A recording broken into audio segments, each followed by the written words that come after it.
नमस्कार।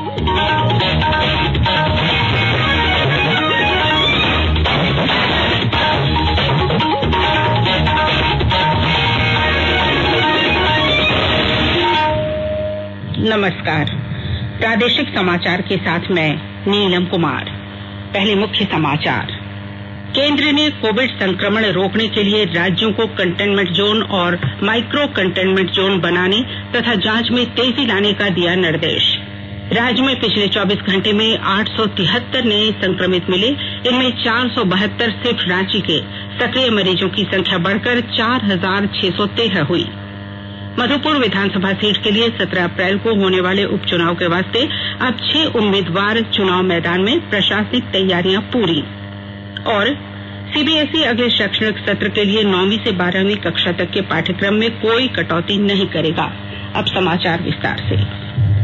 कोविड मरीजों की संख्या फिर से बढ़ रही है, इसलिए सभी श्रोताओं से अपील है कि कोई भी कोताही न बरतें। सभी सुरक्षा उपायों का पालन करें और 45 वर्ष से ऊपर के सभी लोग बेहिचक टीका लगवाएं। सुरक्षित रहें और 3 आसान एहतियाती उपायों का पालन करें। मास्क पहनें, 2 गज की दूरी है जरूरी, सुरक्षित दूरी बनाए रखें, हाथ और मुंह साफ रखें। केंद्र सरकार ने राज्यों में कोविड संक्रमण रोकने के लिए जांच का दायरा बढ़ाने और कंटेनमेंट जोन तथा माइक्रो जोन स्थापित करने के लिए कहा है। कोविड और इससे होने वाली मौत में बढ़ोतरी वाले 11 राज्यों और केंद्र शासित प्रदेशों से तत्काल तथा प्रभावी उपाय करने के साथ ही मानक दिशा निर्देशों का कड़ाई से पालन करने को भी कहा गया है। मंत्रिमंडल सचिव राजीव गौबा ने सभी राज्यों और केंद्र शासित प्रदेशों के मुख्य सचिवों, पुलिस महानिदेशकों तथा स्वास्थ्य सचिवों के साथ एक उच्च स्तरीय समीक्षा बैठक की। बैठक में बताया गया कि टियर 2 और टियर 3 शहरों के साथ साथ अर्ध शहरी क्षेत्रों में हाल ही में कोविड मरीजों की संख्या में वृद्धि दर्ज की गई है। इस संक्रमण के ग्रामीण क्षेत्रों में फैलने से स्वास्थ्य के बुनियादी ढांचे सहित स्थानीय प्रशासन पर भी भारी दबाव पड़ेगा। राज्यों को यह सुनिश्चित करने के लिए कहा गया है कि वे कोविड नमूनों की जांच तेज करें ताकि संक्रमण की पॉजिटिविटी दर 5% या उससे नीचे ही बनी रहे। राज्य में कोरोना संक्रमितों की संख्या एक बार फिर तेजी से बढ़ रही है। पिछले 24 घंटे में प्रदेश में 873 नए संक्रमित मिले हैं। इनमें सर्वाधिक 472 रांची के हैं। पिछले 7 महीनों के दौरान एक दिन में मरीजों के मिलने का यह सबसे बड़ा आंकड़ा है। 161 मरीज कल स्वस्थ भी हुए हैं। पिछले 24 घंटों में 7 मरीजों की मौत भी हुई है। कोरोना से राज्य में मरने वालों की संख्या बढ़कर 1115 हो गई है। प्रस्तुत है हमारी संवाददाता की रिपोर्ट। 19 के सक्रिय मामलों की संख्या बढ़ने के बाद झारखंड में कोविड-19 संक्रमण के फैलने की स्थिति बदतर हो रही है। अकेले रांची जिले में राज्य के आधे सक्रिय मामले इलाजरत हैं। वर्तमान में 2622 सक्रिय मामलों का विभिन्न कोविड अस्पतालों में इलाज किया जा रहा है। रांची के 2 आवासीय विद्यालय के 26 शिक्षक और छात्र भी कोविड-19 की जांच में पॉजिटिव पाए गए हैं। राज्य के सभी 24 जिलों के जिला अधिकारी हाई अलर्ट पर हैं। नियमित आधार पर कोविड-19 की रोकथाम के लिए कंटेनमेंट और माइक्रो कंटेनमेंट क्षेत्र को चिन्हित किया जा रहा है। रांची में मेकॉन कॉलोनी सहित 6 आवासीय कॉलोनियों को सील करके कोविड कंटेनमेंट जोन के रूप में चिन्हित किया गया है। सार्वजनिक स्थानों, हवाई अड्डों, रेलवे स्टेशन और बस स्टैंड पर मास्क के बिना प्रवेश पूरी तरह से प्रतिबंधित कर दिया गया है। सभी प्रवेश बिंदुओं पर राज्य के बाहर से आने वाले यात्रियों में मेडिकल टीम कोविड-19 का परीक्षण कर रही है। राज्य में रिकवरी दर गिरकर 95.46% हो गई है। इस बीच राज्य के पुलिस विभाग ने सभी पुलिसकर्मियों को निर्देश दिया है कि वे कोविड-19 के प्रसार के बीच खुद का टीकाकरण अवश्य करवाएं। शिल्पी, आकाशवाणी समाचार, रांची। गुमला जिले में कोरोना संक्रमण की रोकथाम के लिए जिले के उपायुक्त ने आम लोगों से अपील की है कि वे स्वतः अपनी जांच कराएं। विस्तृत ब्यौरा दे रहे हैं हमारे गुमला संवाददाता।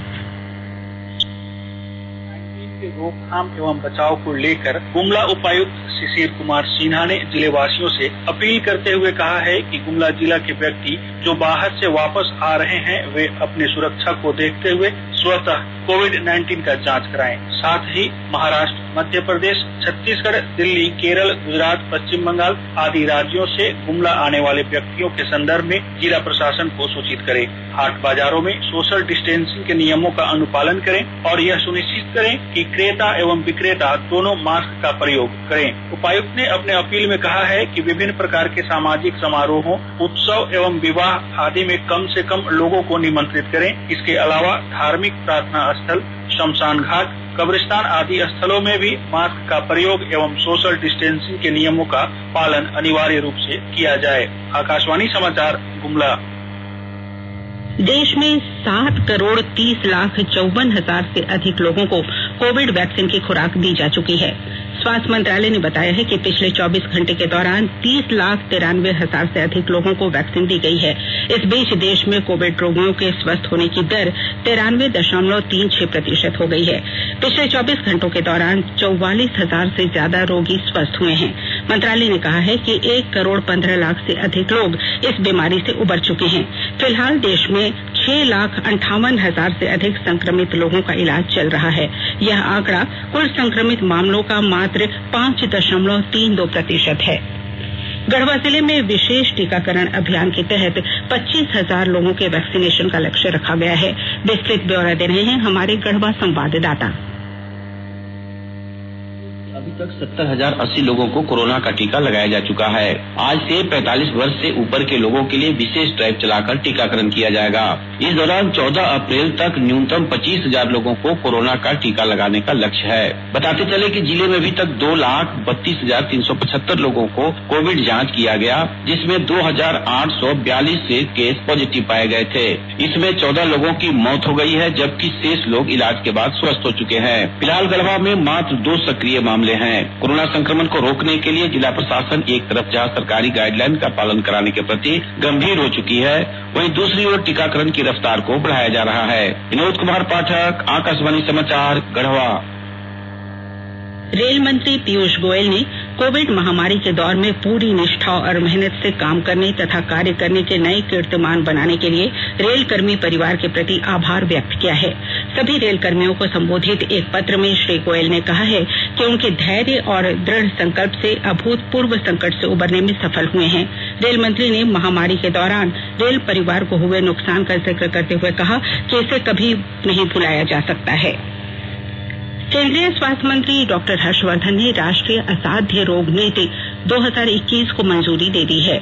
यह नीति स्वास्थ्य मंत्रालय की वेबसाइट पर देखी जा सकती है। विभिन्न पक्षकार पिछले कुछ समय से असाध्य रोगों के प्रबंधन और बचाव के लिए एक व्यापक नीति की मांग कर रहे थे। विभिन्न पक्षकारों और विशेषज्ञों के साथ कई सलाह मशविरों के बाद इस नीति को अंतिम रूप दिया गया है। इस नीति का उद्देश्य असाध्य रोगों के इलाज की लागत कम करना और इन पर राष्ट्रीय शोध को बढ़ावा देना है। इससे संबंधित दवाइयों का उत्पादन स्थानीय स्तर पर किया जा सकेगा और इलाज में कम लागत आएगी। इस नीति में एक राष्ट्रीय रजिस्टर बनाने का भी प्रावधान किया गया है, जिसमें संबंधित आंकड़े तैयार हो सकेंगे। पर्यावरण, वन और जलवायु परिवर्तन मंत्री प्रकाश जावड़ेकर ने कहा है कि सरकार कुछ ही वर्षों में बिजली के 40 से 60 वाट तक के सभी सामान्य बल्बों को एलईडी बल्बों में बदल देगी। उन्होंने कहा कि सरकार ने पिछले 6 वर्षों में 2 अरब सामान्य बल्बों को एलईडी बल्बों में बदला है। श्री जावड़ेकर ने कहा कि इस पहल से न केवल कार्बन उत्सर्जन को रोकने में मदद मिलेगी, बल्कि इससे ऊर्जा की भी बचत होगी। उन्होंने कहा कि भारत नवीकरणीय ऊर्जा के क्षेत्र में अग्रणी देशों में से एक है और वर्तमान में देश की अक्षय ऊर्जा क्षमता 130 गीगावाट है। जलवायु परिवर्तन के मुद्दे पर पर्यावरण मंत्री ने कहा कि भारत जलवायु परिवर्तन के लिए जिम्मेदार नहीं है, क्योंकि अब तक हुए कार्बन उत्सर्जन में उसका योगदान केवल 3% है, जहां अमेरिका और यूरोप का योगदान 30% और चीन का करीब 20% है। आकाशवाणी के ताजा तरीन समाचारों के लिए आप हमारी वेबसाइट newsonair.com पर लॉग ऑन कर सकते हैं। ताजा समाचार ट्विटर हैंडल @NewsAlerts और Facebook page all India radio news पर भी उपलब्ध है। आप प्रादेशिक समाचार एकांश के ट्विटर हैंडल @AIRnews_Ranchi और फेसबुक पेज तथा YouTube channel AIR news Ranchi पर भी हमारे बुलेटिन सुन सकते हैं। प्रादेशिक समाचार आप आकाशवाणी रांची से सुन रहे हैं और अब पेश है कोरोना से बचाव के कुछ संदेश। कोविड-19 से बचाव और सुरक्षित रहने के 3 उपाय। मास्क लगाएं, 2 गज दूरी है जरूरी, सुरक्षित दूरी रखें, हाथ और मुंह साफ रखें।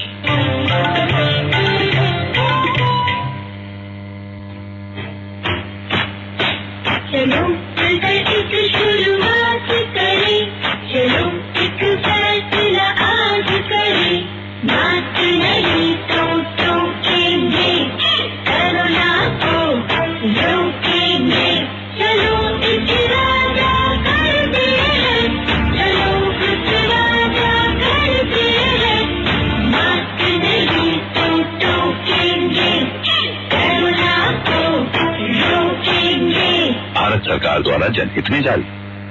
मधुपुर विधानसभा सीट के लिए 17 अप्रैल को होने वाले उपचुनाव के वास्ते अब 6 उम्मीदवार चुनाव मैदान में हैं। जिला निर्वाचन पदाधिकारी सह उपायुक्त मंजूनाथ बचेंद्री ने बताया कि चुनाव मैदान में भाजपा के गंगा नारायण सिंह और झामुमो के हफीजुल हसन के अलावा 4 निर्दलीय प्रत्याशी अशोक कुमार ठाकुर, उत्तम कुमार यादव, किशन बथवाल और राजेंद्र कुमार हैं। इससे पूर्व उन्होंने चुनावी तैयारियों को लेकर प्रशासनिक अधिकारियों के साथ बैठक भी की। उपायुक्त ने कहा कि शांतिपूर्ण और निष्पक्ष मतदान के लिए सभी प्रशासनिक तैयारियां पूरी कर ली गई हैं। अति संवेदनशील और संवेदनशील बूथों पर केंद्रीय सुरक्षा बल की प्रतिनियुक्ति की जा रही है। सरकार ने वस्तु और सेवा कर जीएसटी स्कीम के तहत तिमाही रिटर्न भरने वालों के लिए कर भुगतान को अधिक आसान बना दिया है। अब करदाता प्रत्येक तिमाही के अंतिम महीने में वस्तुओं और सेवाओं की आवाजाही संबंधी इनवॉइस की घोषणा भी कर सकेंगे। वस्तु और सेवा कर नेटवर्क से जारी सलाह के अनुसार करदाताओं को यह सुनिश्चित करना चाहिए कि मार्च 2021 को समाप्त तिमाही के लिए जीएसटी R1 भरने से पहले वे रिसेट बटन दबाकर जनवरी और फरवरी 2021 के ऐसे आंकड़े हटा दें जिन्हें सेव तो किया गया था लेकिन दाखिल नहीं किया गया था। बाद के महीनों में ऐसा करने की आवश्यकता नहीं होगी क्योंकि सरकार जल्द ही ऐसी व्यवस्था करने जा रही है जिससे तिमाही के किसी भी महीने में सेव किए गए डेटा को या तो डिलीट किया जा सकेगा अथवा तिमाही जीएसटी R1 में दर्शाया जा सकेगा। जामताड़ा के पूर्व विधायक विष्णु प्रसाद भैया की कल रात रांची के अस्पताल में इलाज के दौरान मौत हो गई। विष्णु भैया किडनी रोग से ग्रसित थे। पूर्व में 16 मार्च को तबीयत बिगड़ने पर उन्हें रिम्स के क्रिटिकल केयर यूनिट में भर्ती कराया गया था। केंद्रीय माध्यमिक शिक्षा बोर्ड सीबीएसई ने अगले शैक्षणिक सत्र के लिए 9वीं से 12वीं कक्षा तक के छात्रों के पाठ्यक्रम में कोई कटौती नहीं करने का फैसला किया है। बोर्ड ने बताया कि पाठ्यक्रम जारी किया गया है जिसमें पिछले शैक्षणिक सत्र में हटाए गए अध्यायों और विषयों को आगामी शैक्षणिक सत्र में बहाल कर दिया गया है। आधिकारिक सूत्रों ने बताया कि पाठ्यक्रम में कटौती का एक बार केवल वर्ष 2021 की बोर्ड परीक्षाओं के लिए किया गया था। पिछले वर्ष सीबीएसई ने अपने पाठ्यक्रम को युक्ति संगत बनाते हुए पिछले वर्ष 9वीं से 12वीं कक्षा तक के पाठ्यक्रम में 30% कटौती कर दी थी। जिन छात्रों के पाठ्यक्रम में कटौती की गई वे इस साल मई-जून में परीक्षा देंगे। ईस्टर का पर्व आज विश्व भर में मनाया जा रहा है। गुड फ्राइडे को ईसा मसीह को सलीब पर चढ़ाए जाने के बाद ईस्टर संडे का पर्व उनके पुनर्जीवित होने की खुशी में मनाया जाता है। इधर राजधानी रांची सहित राज्य के विभिन्न जिलों में मसीही समुदाय आज समारोही पास्का मिस्सा चढ़ाकर यीशु मसीह के पुनर्जीवित होने की घटना को तरोताजा कर दूसरों के साथ इसकी खुशियां बांटेंगे। और अब अखबारों की सुर्खियां। राज्य से प्रकाशित लगभग सभी प्रमुख अखबारों ने प्रदेश में लगातार बढ़ रही कोरोना संक्रमितों की संख्या की खबर को प्रमुखता से पहले पन्ने पर प्रकाशित किया है। प्रभात खबर की सुर्खी है, राजधानी में डरा रहा संक्रमण का फैलाव, फिर भी लोग लापरवाह। मेकन कॉलोनी में 45 से अधिक और रातों में एक ही परिवार के 12 संक्रमित। वहीं हिंदुस्तान ने लिखा है, रांची में कोरोना का विस्फोट, स्कूलों तक फैला संक्रमण। नामकुम के 2 स्कूलों में 26 संक्रमित मिले, मेकन कॉलोनी की चपेट में। दैनिक भास्कर के पहले पन्ने की सुर्खी है, झारखंड में बेकाबू हुआ कोरोना, प्रदेश में 873 नए केस, 50% रांची में। रिम्स में बेड खत्म, सदर अस्पताल में बेड तो हैं लेकिन डॉक्टर और नर्स नहीं। दैनिक जागरण ने झारखंड को 3,550 करोड़ की 21 सड़क परियोजनाओं की सौगात की खबर को पहले पन्ने पर प्रमुखता से लिया है। लिखा है, अगले 3 वर्षों में सड़क निर्माण पर खर्च होंगे 1 लाख करोड़। दैनिक रांची एक्सप्रेस ने अच्छी सड़कों से आर्थिक विकास के खोलेंगे नए द्वार हेडलाइन को अपने पहले पन्ने की सुर्खी बनाई है। द टाइम्स ऑफ इंडिया ने लिखा है, पिछले 6 महीने में एक दिन में देश में कोरोना के सबसे अधिक संक्रमित मिले। हिंदुस्तान टाइम्स ने भी कोरोना की खबर को पहले पन्ने पर प्रमुखता से प्रकाशित किया है। लिखा है, भारत में कोरोना के संक्रमितों की संख्या ब्राजील से भी ज्यादा। और अब अंत में मुख्य समाचार एक बार फिर। केंद्र ने कोविड संक्रमण रोकने के लिए राज्यों की कंटेनमेंट जोन और माइक्रो कंटेनमेंट जोन बनाने तथा जांच में तेजी लाने का दिया निर्देश।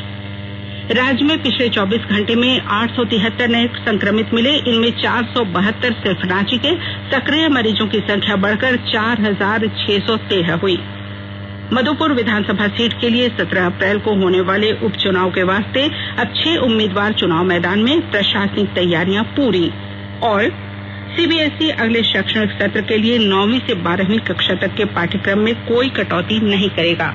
इसके साथ ही आकाशवाणी रांची से प्रादेशिक समाचार का ये बुलेटिन समाप्त हुआ। नमस्कार। रहिए, सुरक्षित रहिए और सुनते रहिए आकाशवाणी।